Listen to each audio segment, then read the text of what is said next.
আলহামদুলিল্লাহ। আচ্ছা, আপনারা বলেন তো, জেন, দুষ্ট জেন আর ভূত প্রেতে যদি আসর করে, তাহলে কোরআন শরীফের কোন আয়াত পড়তে হয়? জি, ওলামারা বলেন না, আয়াতুল কুরসি। কোনটা পড়তে হয়? বলেন কোনটা? চট্টগ্রাম তাফসীর মাহফিল উপলক্ষেও কিছুটা ভূত প্রেতের আসর হয়েছে। এই ভূত প্রেতের আসর থেকে রক্ষা করার জন্য সকলে আমার সাথে পড়েন যথারীতি। আউযু বিল্লাহি মিনাশ শাইতানির রাজীম। বিসমিল্লাহির রাহমানির রাহিম। আল্লাহু লা ইলাহা ইল্লা হুয়াল হাইয়ুল কাইয়্যুম লা তা'খুযুহু সিনাতুন ওয়ালা নাওম লাহু মা ফিস সামাওয়াতি ওয়া মা ফিল আরদ من ذا الذي يشفع عنده إلا بإذنه يعلم ما بين أيديهم وما خلفهم ولا يحيطون بشيء من علمه إلا بما شاء وسع كرسيه السماوات والأرض ولا يؤوده حفظهما وهو العلي العظيم সাদাকাল্লাহুল আযীম। সবাই বলেন সাদাকাল্লাহুল আযীম। আয়াতুল কুরসি, আগে এটার অর্থ করে নেই। আল্লাহু লা ইলাহা ইল্লা হুয়াল হাইয়ুল কাইয়্যুম। আল্লাহ হচ্ছেন তিনি যিনি ছাড়া কোনো ইলাহ নাই, যিনি সার্বভৌমত্বের একমাত্র মালিক। লা তাখুযুহু সিনাতুন ওয়ালা নাওম, যাকে ঘুম এবং তন্দ্রা স্পর্শ করে না। লাহু মা ফিস সামাওয়াতি ওয়া মা ফিল আরদ, আকাশ ও জমিনে যা কিছু আছে সবই তার। মান যাল্লাযী ইয়াশফাউ ইনদাহু ইযনিহি, কে আছে এমন যে তার কাছে সুপারিশ করতে পারে তার বিনা অনুমতিতে? মা বাইনা আইদিহিম ইয়ালামু মা বাইনা আইদিহিম ওয়া মা খালফাহুম, তিনি সবার অগ্র পশ্চাৎ এর সবকিছুর খবর রাখেন। ওয়ালা ইউহিতুনা বিশাইইম মিন ইলমিহি ইল্লা বিমা শাআ,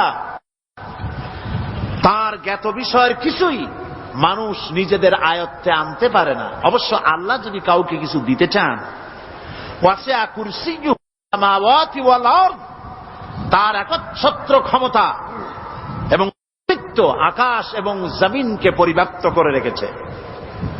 ওয়ালা ইয়াউদুহু হিফযুহুমা ওয়া হুয়াল আলিয়্যুল আযীম, আর আকাশ এবং পৃথিবীর রক্ষণাবেক্ষণ করতে গিয়ে আল্লাহ পাক মোটেই ক্লান্তি বোধ করেন না।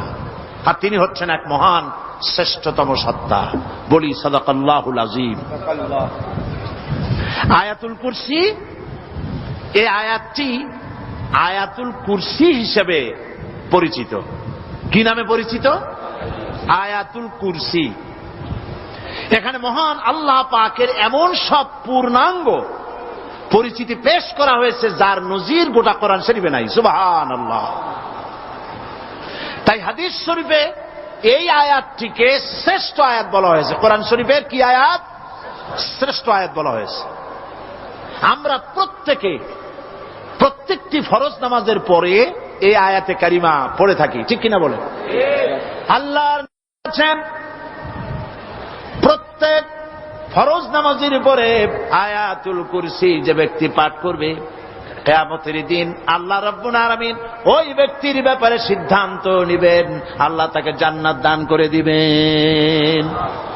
হতে পারে এবার আপনারা কেউ করতে পারেন, বাস ওয়াজ আর না শুনলে চলবে, আয়াতুল কুরসি পড়বো আর জান্নাতে চলে যাব। না, বিষয়টা এমন নয়।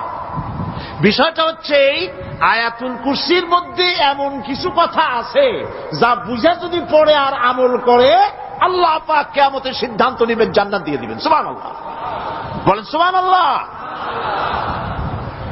এর কারণ হলো আয়াতুল কুরসির মধ্যে আল্লাহ পাক সার্বভৌমত্বের কথা বলেছেন। আজ আমরা স্লোগান দেই সব সমস্যার সমাধান। ও মাশাআল্লাহ, চট্টগ্রামের সবাই বোধহয় এই পরিচিত স্লোগানটা জানেন না। জবাব তো আপনারা জবাব দিতে পারলেন না কেন? সব সমস্যার সমাধান দেন স্লোগান আপনারাই।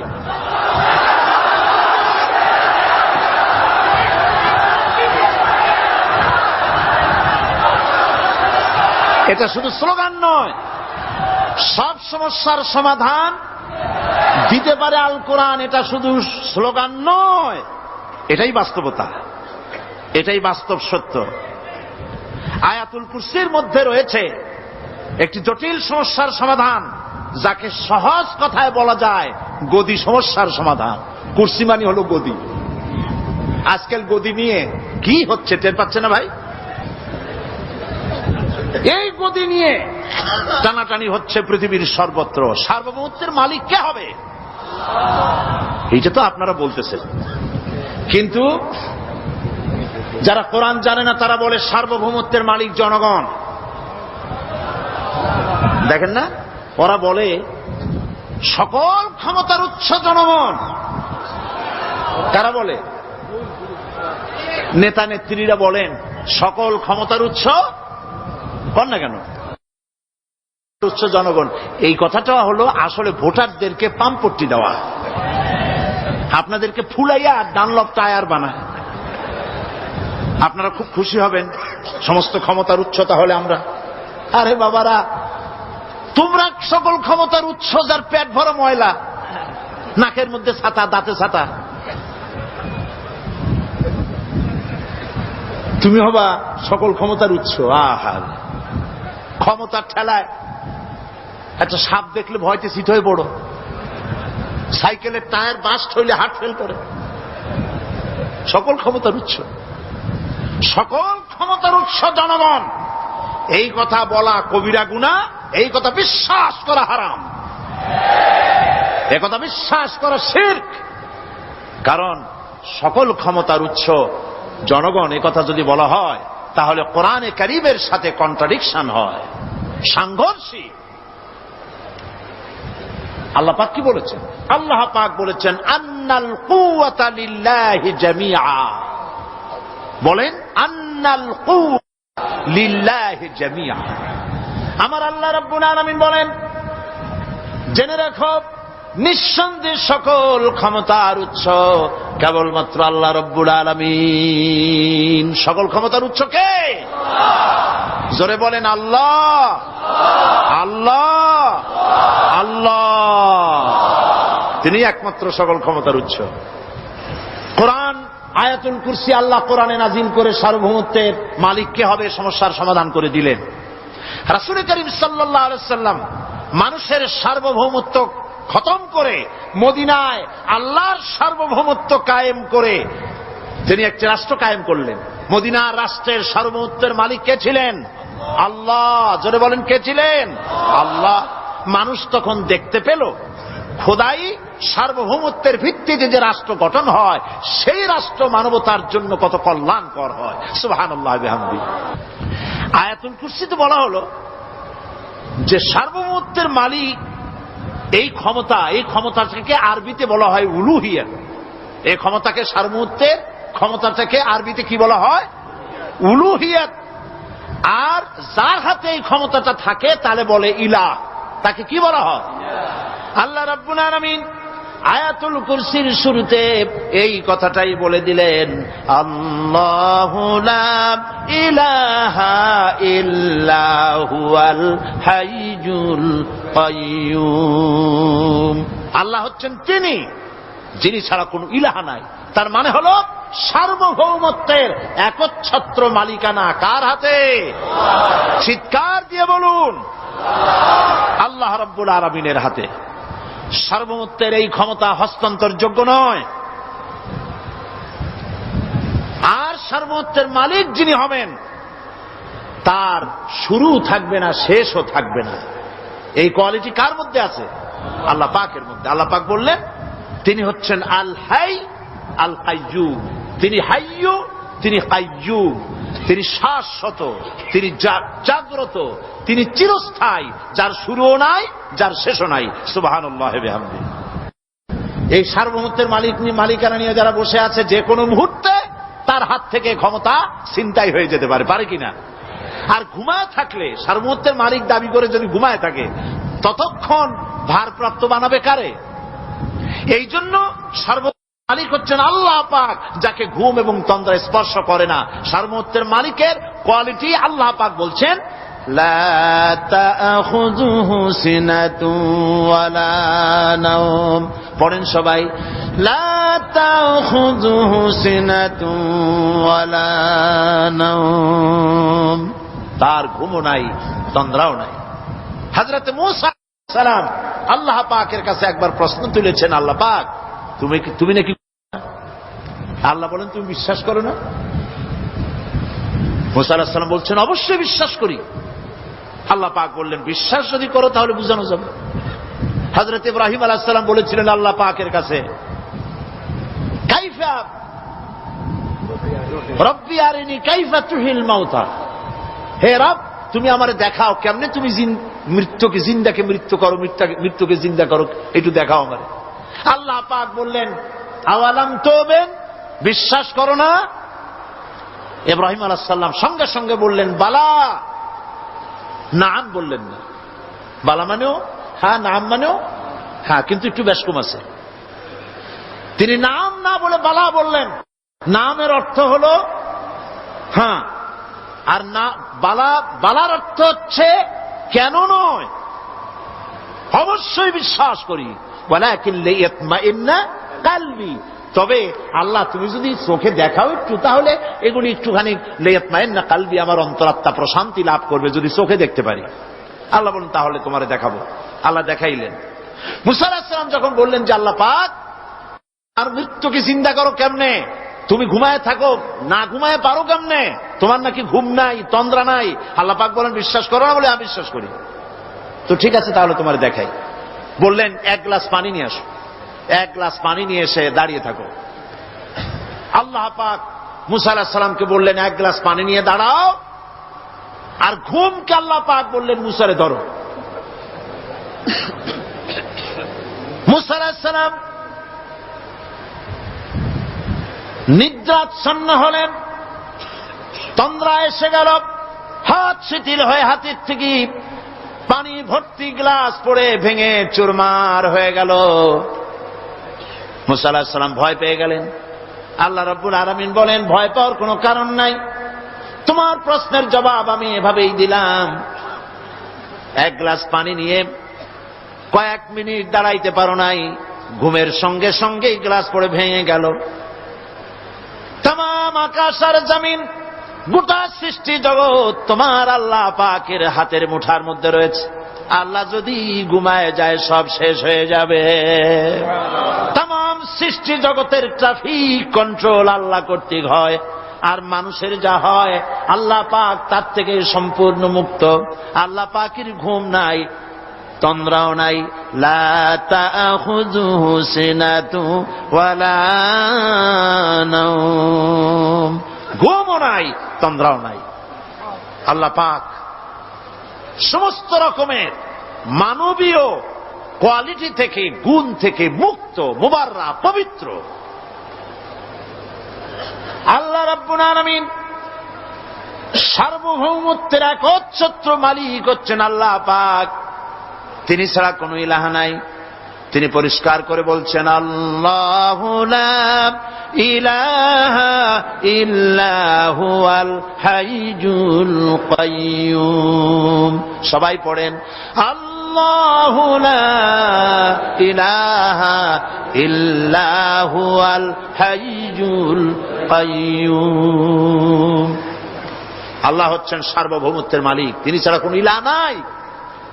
এমন একটি আয়াত তাফসীরের জন্য আল্লাহ এনে দিয়েছেন, যেই আয়াতটি বুঝলে পরে দুনিয়াও শান্তি, আখিরাতেও শান্তি।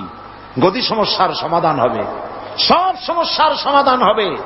আয়াতুল কুরসি এমন আয়াত যা তেলাওয়াত করলে, বুঝলে, আমল করলে কিয়ামতের দিন আল্লাহ পাক তার সম্পর্কে সিদ্ধান্ত নেবেন, জান্নাত দিয়ে দিবেন।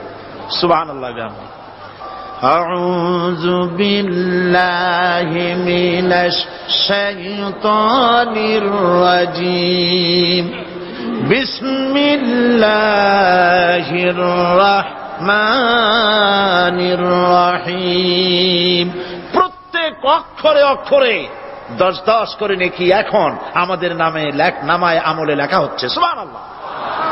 গলা ছেড়ে দিয়ে সবাই পড়েন আমার সাথে, আল্লাহু লা ইলাহা ইল্লা হুয়াল হাইয়ুল কাইয়্যুম লা তাখুযুহু সিনাতুন ওয়ালা নাওম লাহু মা ফিস সামাওয়াতি ওয়া মা ফিল আরদ মান যাল্লাযী ইয়াশফা'ু 'ইনদাহু ইল্লা বিইذনিহি ইয়া'লামু মা বাইনা আইদিহিম ওয়া মা খালফাহুম ولا يحيطون بشيء من علمه إلا بما شاء وسع كرسيه السماوات والأرض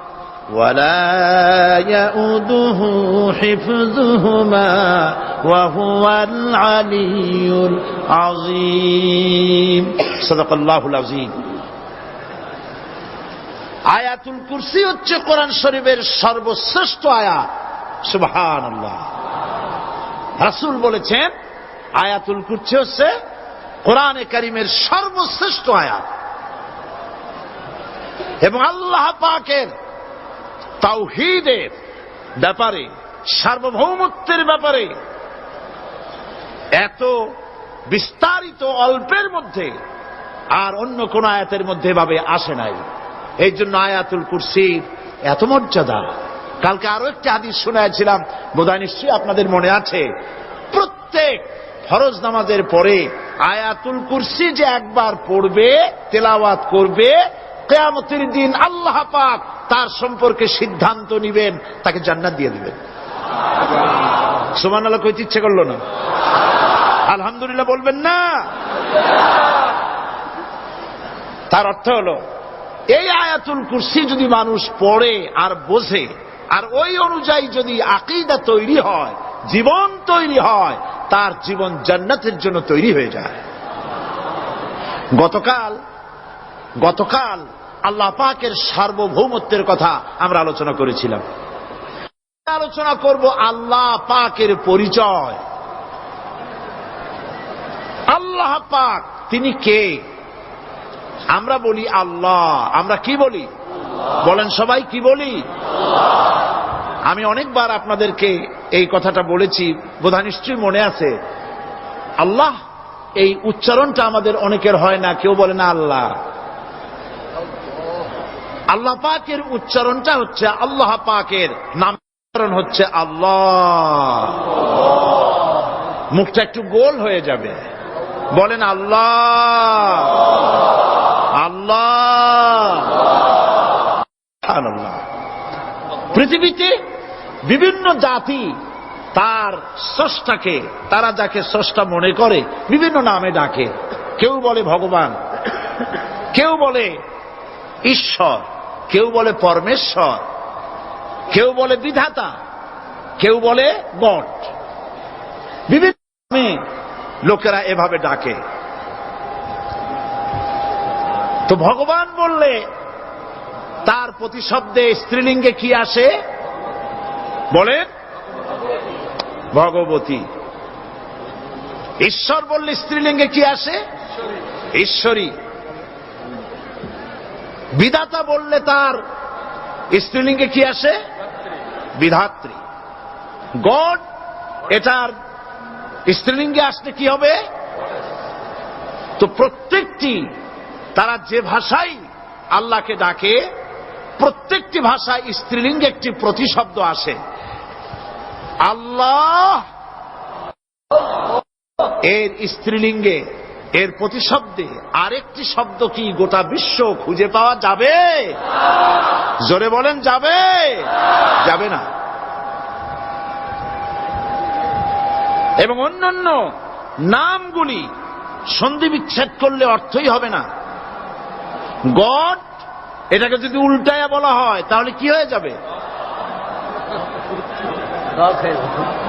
এবার দেখুন, আল্লাহ এই নাম, আল্লাহর পরিচয় কি? যদি বলা হয় যে আল্লাহর পরিচয় কি, শুধু আল্লাহ দিয়ে আল্লাহকে চেনা যাবে, আল্লাহকে চেনা যাবে।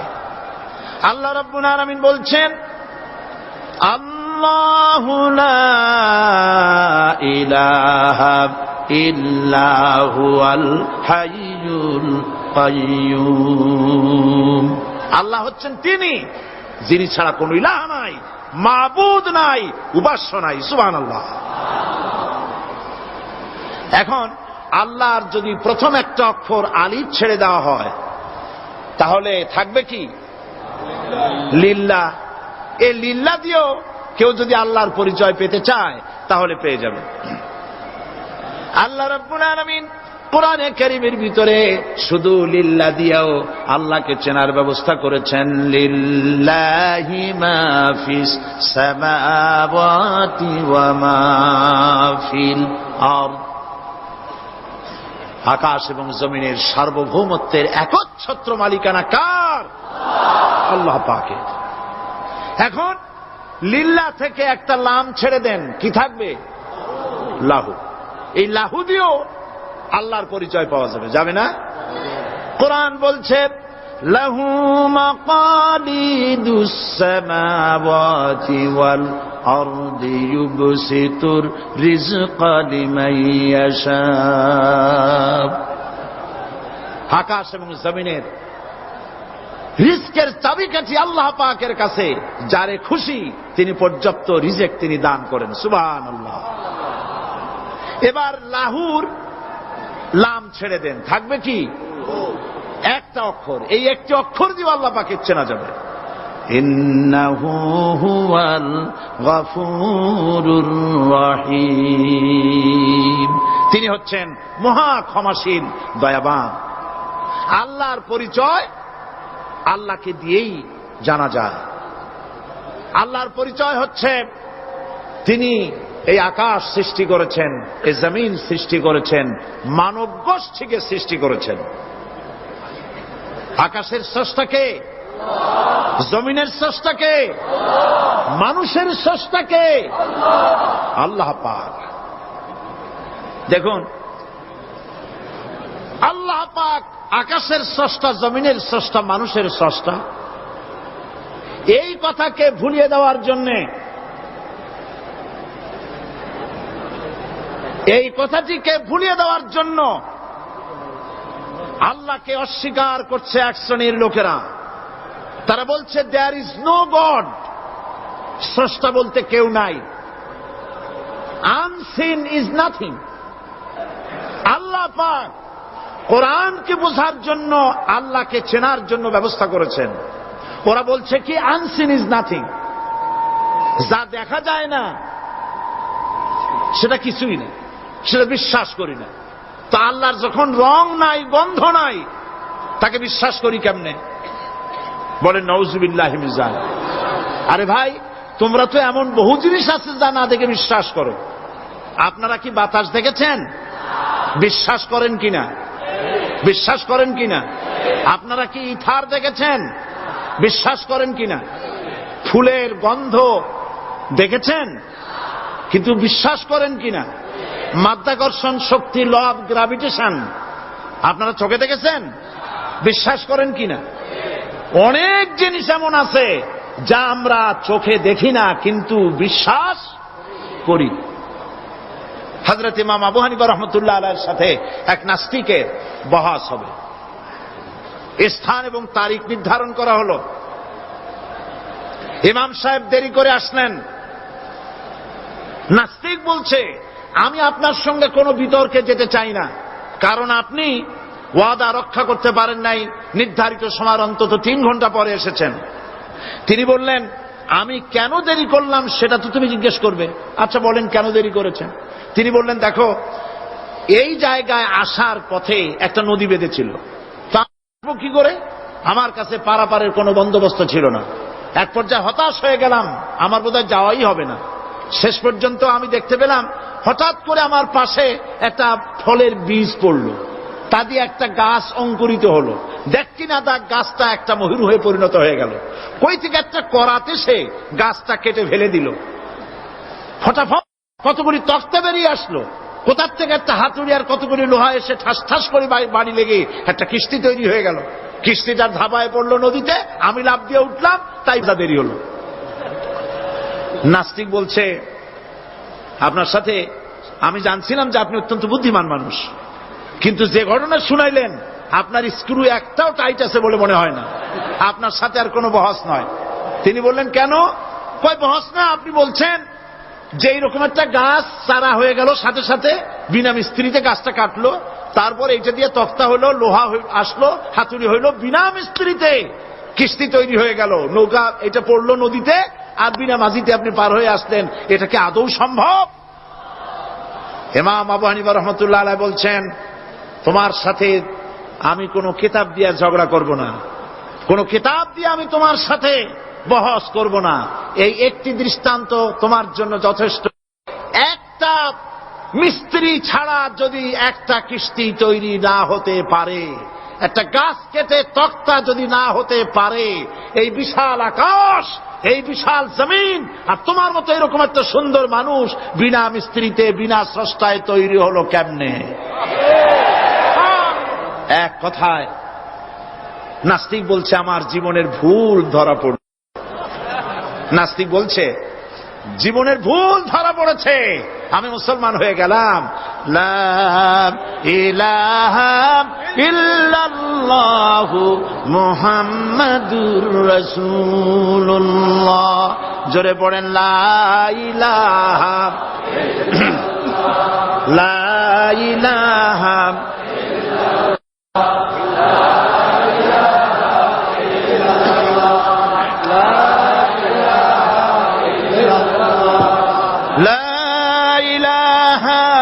ইল্লাল্লাহু মুহাম্মাদুর রাসূলুল্লাহ।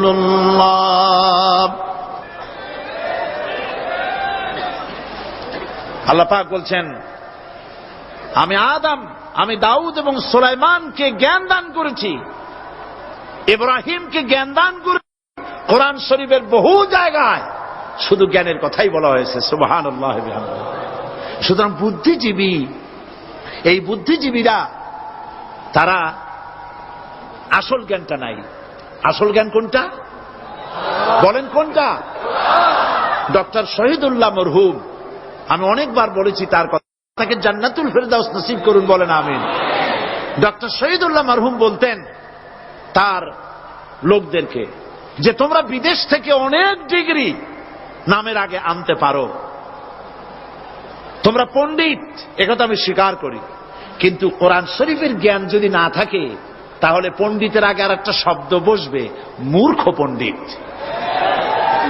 কোরআনের জ্ঞান পাণ্ডিত্যকে পরিপূর্ণ করে দেয়, কারণ ওয়ামা উতীতুম মিনাল ইলমি ইল্লা কালিলা। সুবহানাল্লাহ। আল্লাহ পাক বলছেন, তোমাদেরকে সামান্যতম জ্ঞান দান করেছি। কতটুকুন জ্ঞান? কতটুকুন? সামান্যতম জ্ঞান দান করেছি।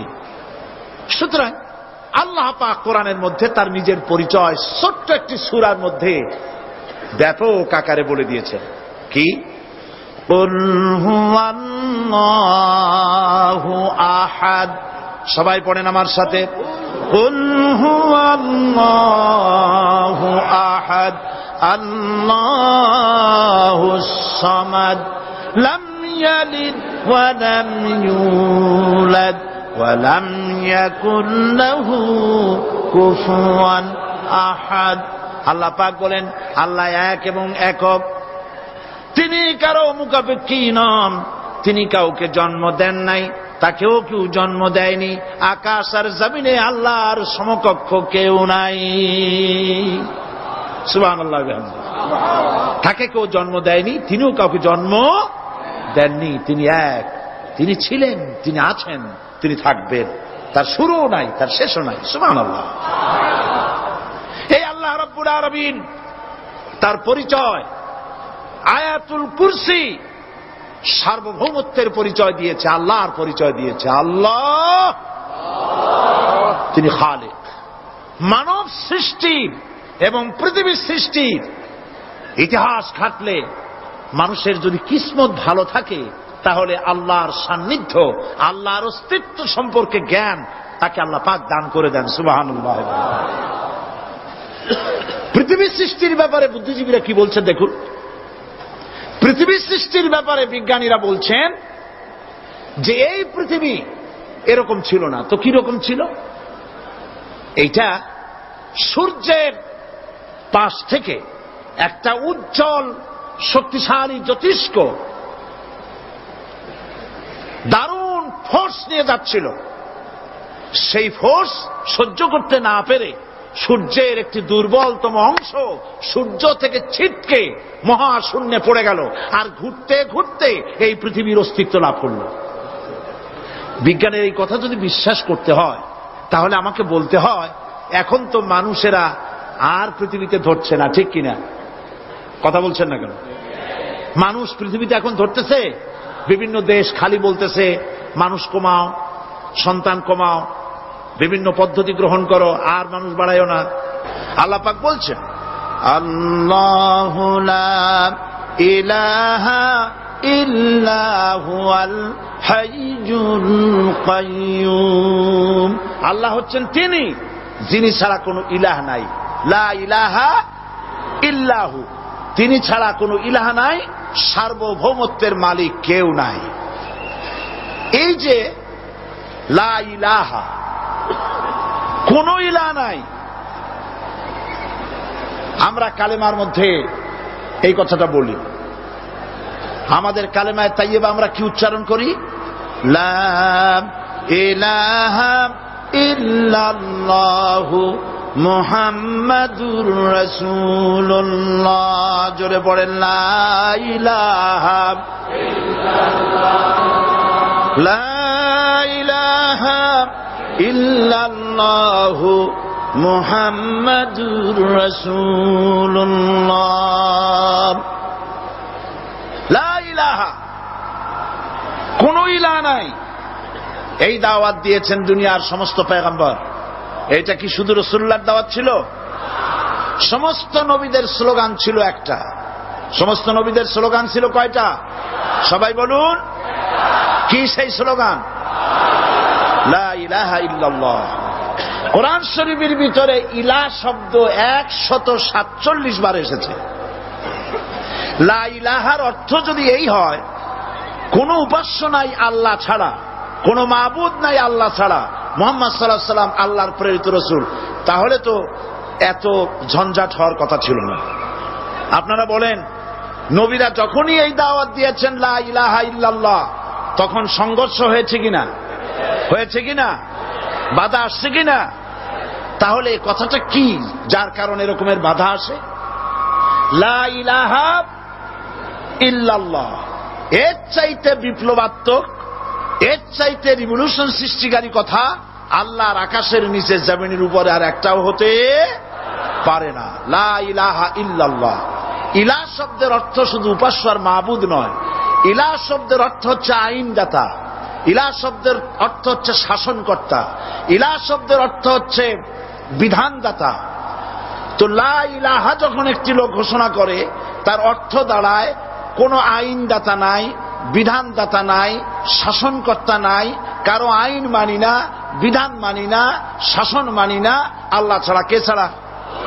আল্লাহ ছাড়া। এই কালেমার দাওয়াত যখন পয়গম্বরেরা দিয়েছেন তখন 3 শ্রেণীর লোকেরা বাধা দিয়েছে। বলেন কয় শ্রেণী? সবাই বলেন।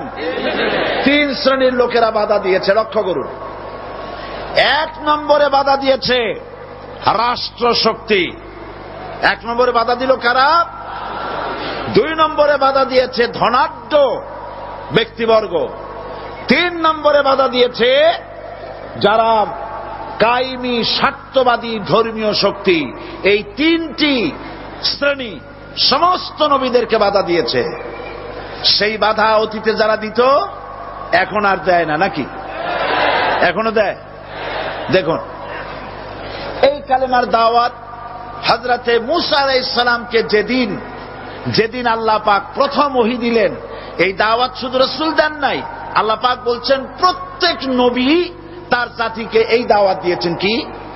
আল্লাহ রাব্বুল আলামিন বলেন সকল নবী তার কওমকেই বলে দাওয়াত দিয়েছেন, ইয়া কওমি ইবুদুল্লাহা মা লাকুম মিন ইলাহিন গায়রু। হে সম্প্রদায়, আল্লাহ ছাড়া কোনো ইলাহ নাই, তার ইবাদত করো, তারই দাসত্ব করো, তার গোলামি করো। আল্লাহ পাক মূসা আলাইহিস সালামকে যখন নবুয়াত দিলেন, প্রথম যে ওহী এলো, প্রথম ওহীটাই ছিল ইন্নানি আনাল্লাহ লা ইলাহা ইল্লা আনা ফা'বুদনি ওয়া আকিমিস সালাতা লিযিকরি। নিশ্চয়ই আমি আল্লাহ, আমি ছাড়া কোন ইলাহ নাই, আইনদাতা নাই, বিধানদাতা নাই, সুতরাং আমার দাসত্ব করো এবং আমার শরণার্থে নামাজকে প্রতিষ্ঠা করো।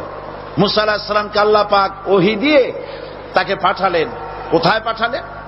আল্লাহ পাক বলেন, ইযহাব ইলা ফিরআউনা ইন্নাহু তাগা।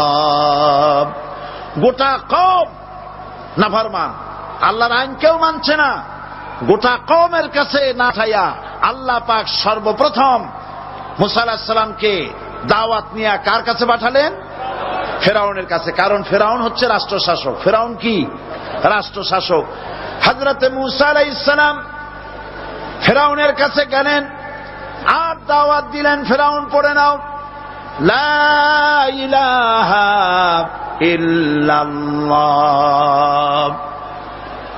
একটি কথা আপনাদের মনে রাখতে হবে, দুনিয়ার কোন ফেরাউন, কোন নমরুদ, কোন সাদ্দাত, কোন হামান কেউ বলে নাই যে আমি আল্লাহ, আমি রাজ্জাক, আমি খালেক, আমি পৃথিবীর সৃষ্টি করেছি। কথা কেউ বলেছে? কেউ বলে নাই। কি বলেছে তারা? ফেরাউন বলেছে মা আলিমতু লাকুম মিন ইলাহিন গায়রি, আমি তো জানি না আমি ছাড়া আরো কোন ইলাহ আছে, এ কথা আমার জানা নাই, সুতরাং আমি হচ্ছি ইলাহ আর তুমি বলছো লা ইলাহা। তার মানে হচ্ছে ওই সময় পয়গম্বরেরা, আল্লাহর নবীর সাহাবীরা তারা জানতেন যে আমরা কিসের দাওয়াত দেই, আর যারা শুনতো তারাও বুঝতো কিসের দাওয়াত শুনতেছি। আজ আমার দেশে একই কালেমার দাওয়াত দেওয়া হয়, কিন্তু মানুষেরা বুঝতে পারে না কি শুনতেছি। ভাষা জানার ব্যাপারে, বোঝার ব্যাপারে হলো আসল বিষয়। এটা বুঝাতে গিয়ে আমি মাঝে মধ্যে একটা দৃষ্টান্ত দেই এভাবে। একজনের একটা রেশনের দোকান ছিল, সেই দোকানে তার একটা ময়না পাখি ছিল, আর ময়না পাখিকে কথা শেখানো যায় সেটা তো আপনারা জানেন। জি, ময়নাকে শিখায়েছে যে লাইন করুন, এক এক করে আসুন। ময়না এই কথা শিখেছে। সকালবেলায় যখন রেশনের দোকানে ভিড় পড়ে গেছে, তখন ওই পাখি খাঁচার মধ্যে বসে বলছে লাইন করুন, এক এক করে আসুন। একদিন খাঁচার দরজা খোলা পেয়ে পাখি উড়ে গিয়ে গাছের ডালে বসেছে। আশেপাশে যত পাখি ছিল তারা চিন্তা করলো এই রকমের পাখি তো কখনো দেখি নেই। ময়না তো দেখতে কাকের মতো না, শালিকের মতো না, দেখতে একটা ভিন্ন রকম। ওরা এসে চতুর্দিক থেকে এই নবান্ত, এই যে নতুন এসেছে, ওরে ঠোকরানো শুরু করেছে চতুর্দিক থেকে।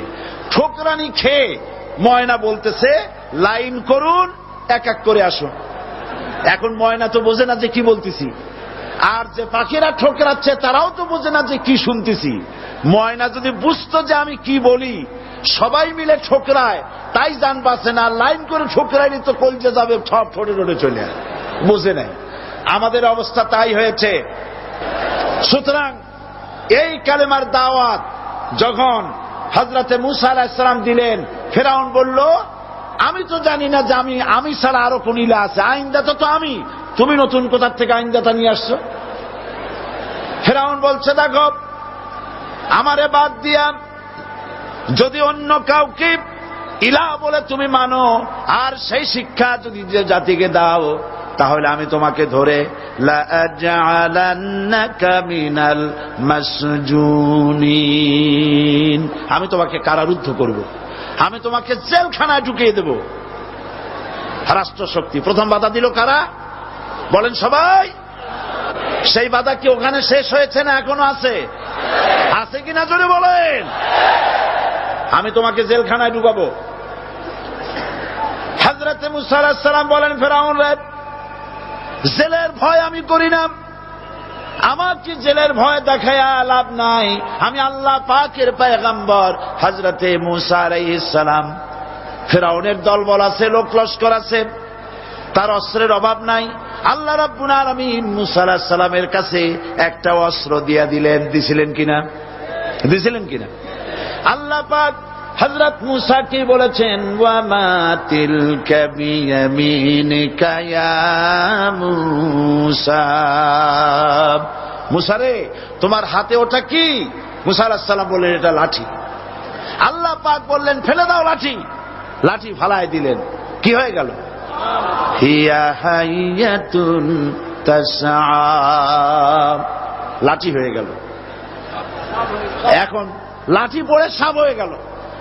সাপ দেখে নবী হোক, ওলি হোক, সাহাবী হোক আর আলেম হোক, সাপ দেখলে ভয় করে না মানুষের? মুসা আলাইহিস সালাম ভয় পাইছে। আল্লাহ রাব্বুল আলামিন হযরত মুসাকে শোনায় দিলেন, খুযহা ওয়া লা তাখাফ সানুঈদুহা সিরাতাহাল উলা,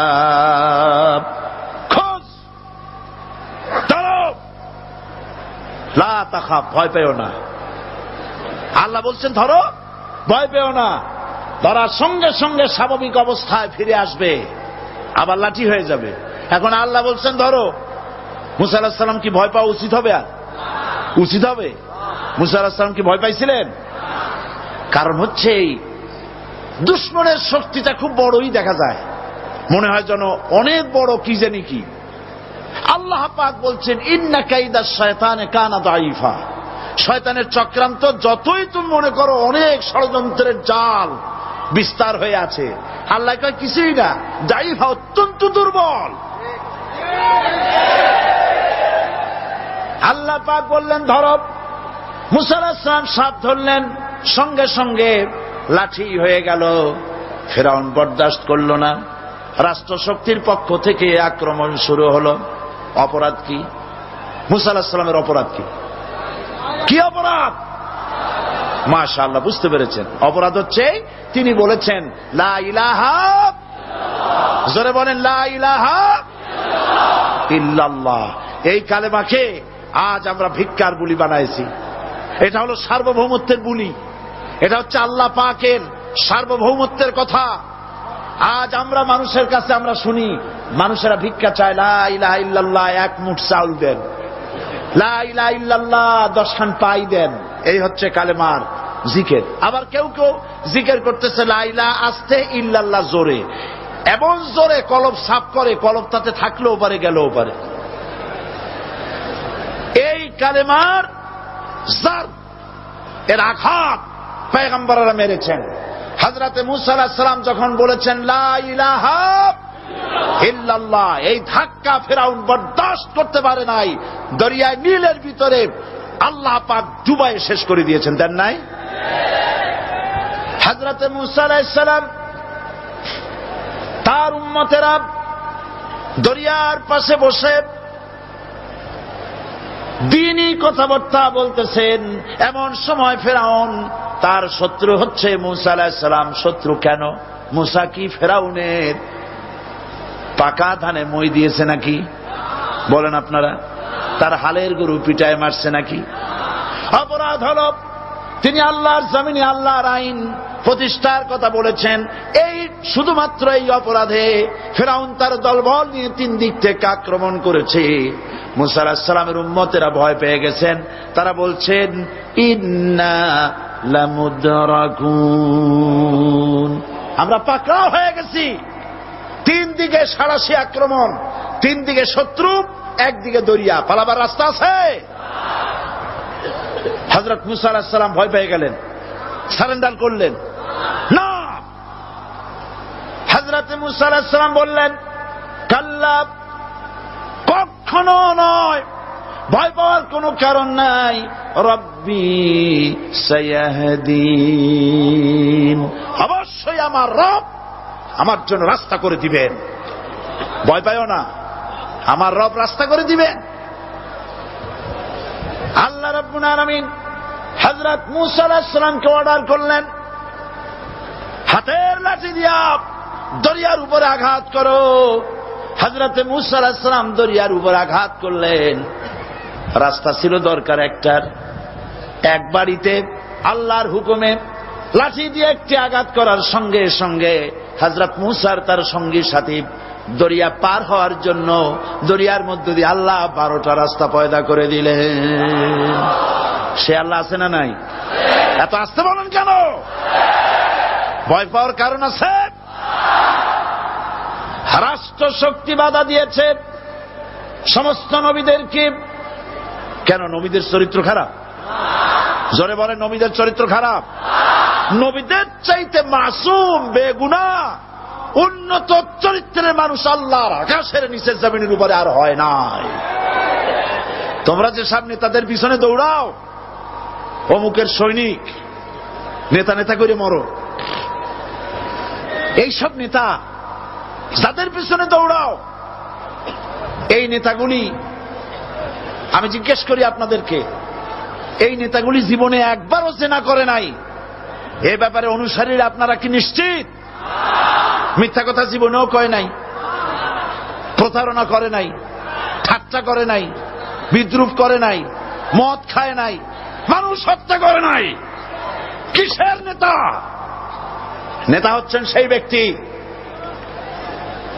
যিনি বলেছেন, ও আমার স্ত্রীরা, ও আমার সাহাবীরা, রাতের আধারে আমার মধ্যে যা আচরণ দেখতে পাও, দিনের আলোতে আমার মধ্যে যা দেখতে পাও, সবগুলি খুলে খুলে মানুষের কাছে বলে দাও। তার নাম বিশ্বনবী মুহাম্মদ রাসূলুল্লাহ সাল্লাল্লাহু আলাইহি ওয়াসাল্লাম।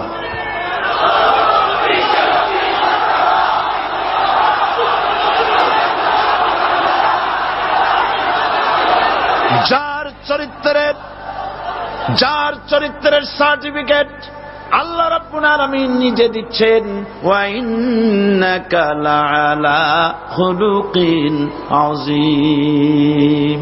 নবী হে, উন্নত চরিত্রের উপরে আপনি প্রতিষ্ঠিত। সুবহানাল্লাহ। কে সার্টিফিকেট দিচ্ছেন? আযীম, আযীম।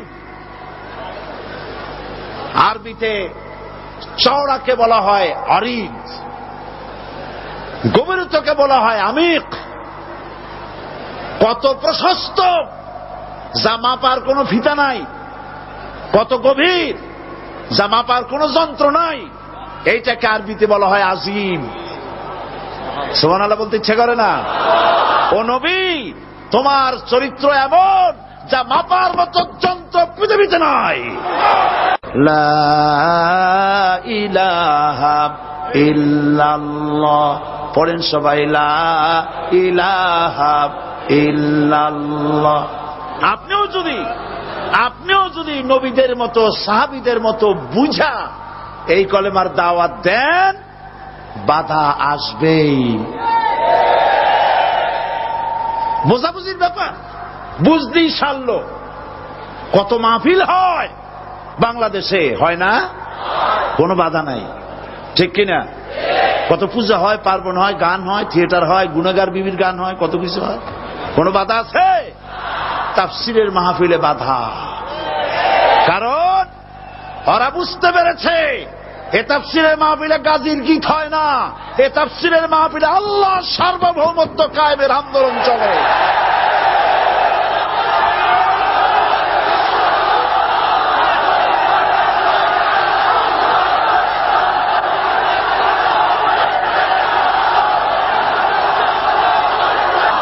বিশ্বকবি আল্লামা ইকবাল কি সুন্দর করে বলেছেন, আজ ভি হো जो इब्राहिम का ईमान पैदा आग कर सकती है एक अंदाजे गुलिस्तां पैदा। ইব্রাহিমের ঈমান যদি আজও কোথাও হয় বিদ্যমান, করতে পারেন অগ্নিকুণ্ডে খুবসুরত এক গুলিস্তান। এখনো যদি ইব্রাহিমের সন্তানদেরকে আগুনের মধ্যে ফেলে দেওয়া হয়, আর ইব্রাহিম ঈমান যদি থাকে, আগুনকে ফুলের বাগান বানাবার ক্ষমতা আল্লাহর আছে। চিরকাল আল্লাহ পাক এই কালেমাকে দিয়েছেন আল্লাহর সার্বভৌমত্বকে প্রতিষ্ঠা করার জন্য। আয়াতুল কুরসি শুধু পড়ে বুকে ফু দেওয়ার জন্য নয়। পড়েন আমার সাথে, আল্লাহু লা ইলাহা ইল্লা হুয়াল হাইয়ুল কাইয়্যুম। দুনিয়ার সমস্ত পয়গম্বর অত্যাচারিত হলেন, শুধু তাই নয়, বিশ্ব নবী আখেরি জামানার পয়গম্বর নবী মুহাম্মদ রাসূলুল্লাহ সাল্লাল্লাহু আলাইহি ওয়াসাল্লাম জাতির কাছে আসলেন। তিনি এসে বললেন, ইয়া আইয়ুহান নাস কুলু লা ইলাহা ইল্লাল্লাহ। প্রথম দাওয়াত শুনছেন কথা? রাসূলুল্লাহ বলছেন, ও জাতি, আমার রাসূল তো মক্কার রাসূল না শুধু, মদিনার রাসূল না শুধু, আরবি ভাষা ভাষীদের রাসূল না শুধু, আমার নবী কি নবী? চিল্লায় বলেন। তাই তিনি বলেছেন, ও বিশ্বের মানবতা, বিশ্বের মানব গোষ্ঠী, যদি মুক্তি পেতে চাও, নাজাত পেতে চাও, উচ্চারণ করো, বিশ্বাস করো, আমল করো, বলো লা ইলাহা ইল্লাল্লাহ। জোরে পড়েন, লা ইলাহা ইল্লাল্লাহ, লা ইলাহা ইল্লাল্লাহু মুহাম্মাদুর রাসূলুল্লাহ। কোরআনে কারীমের ভিতরে আয়াতুল কুরসির মধ্যে বলে দিয়েছেন, আল্লাহু লা ইলাহা ইল্লা হুয়াল হাইয়ুল কাইয়্যুম। প্রাণ খুলে সবাই পড়েন, বসা মানুষ, দাঁড়ানো মানুষ, আল্লাহু লা ইলাহা ইল্লা হুয়াল হাইয়ুল কাইয়্যুম। আল্লাহ রাব্বুল আলামিন, তিনি ছাড়া কোন ইলাহ নাই, তিনি সার্বভৌমত্বের মালিক, কেউ নাই আল্লাহ ছাড়া। এই কথা মানুষকে ঘোষণা করতে হবে।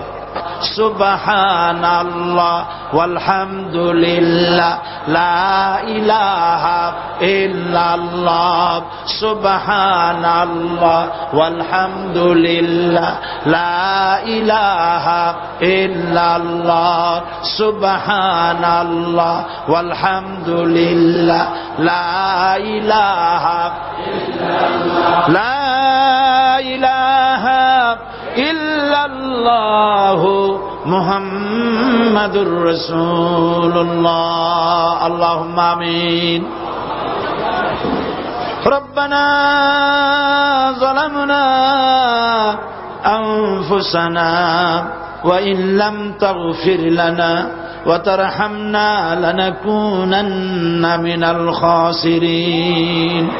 সবাই পড়েন আমার সাথে, রব্বানা যালামনা আনফুসানা ওয়া ইন লাম তাগফির লানা ওয়া তারহামনা লানাকুনান্না মিনাল খাসিরিন। রব্বানা যালামনা আনফুসানা ওয়া ইন লাম তাগফির লানা ওয়া তারহামনা লানাকুনান্না মিনাল খাসিরিন। আলোচনায় যদি কোনো ভুল হয়ে থাকে, আল্লাহ দয়া করে মাফ করে দাও। রব্বুল আলামিন, আমাদের দোয়া দুরুদি জিকির আজকারে, আমাদের আলোচনায় তুমি যে খুশি হয়েছো, যতটুকুন তার সবটুকুন বিশ্বনবী মুহাম্মাদুর রাসূলুল্লাহ সাল্লাল্লাহু আলাইহি ওয়াসাল্লামের রূহ মুবারকে পৌঁছায়া দাও।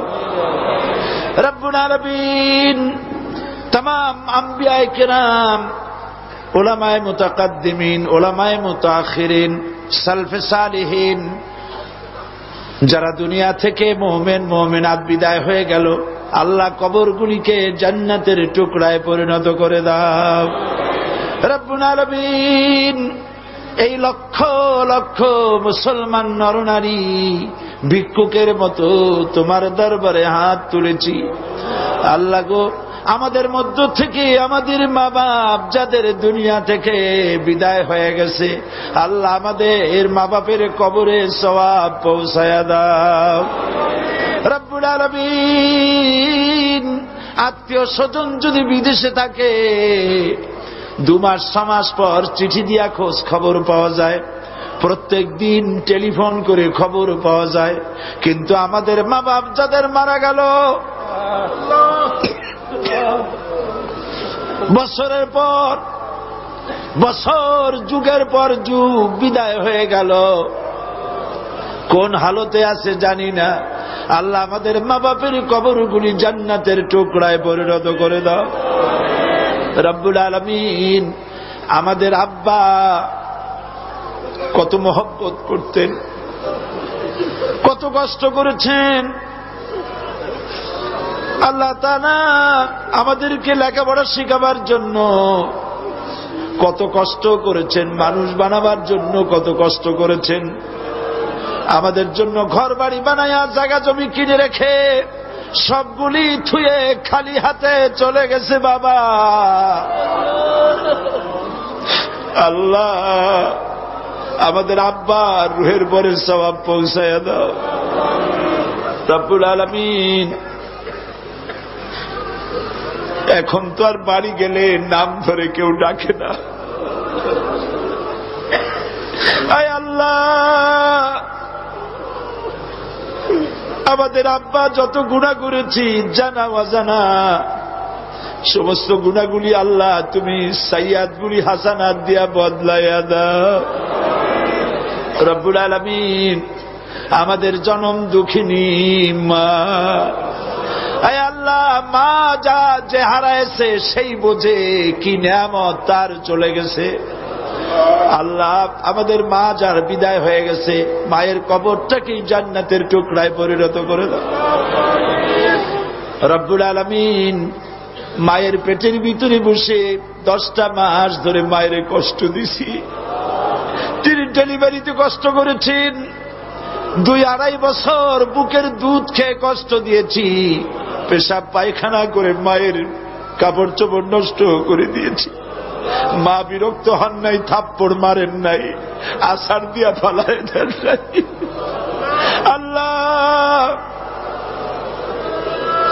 মা যাদের মারা গেল মাবুদ, মায়ের কবরটাকে জান্নাতের টুকরা বানায়া দাও।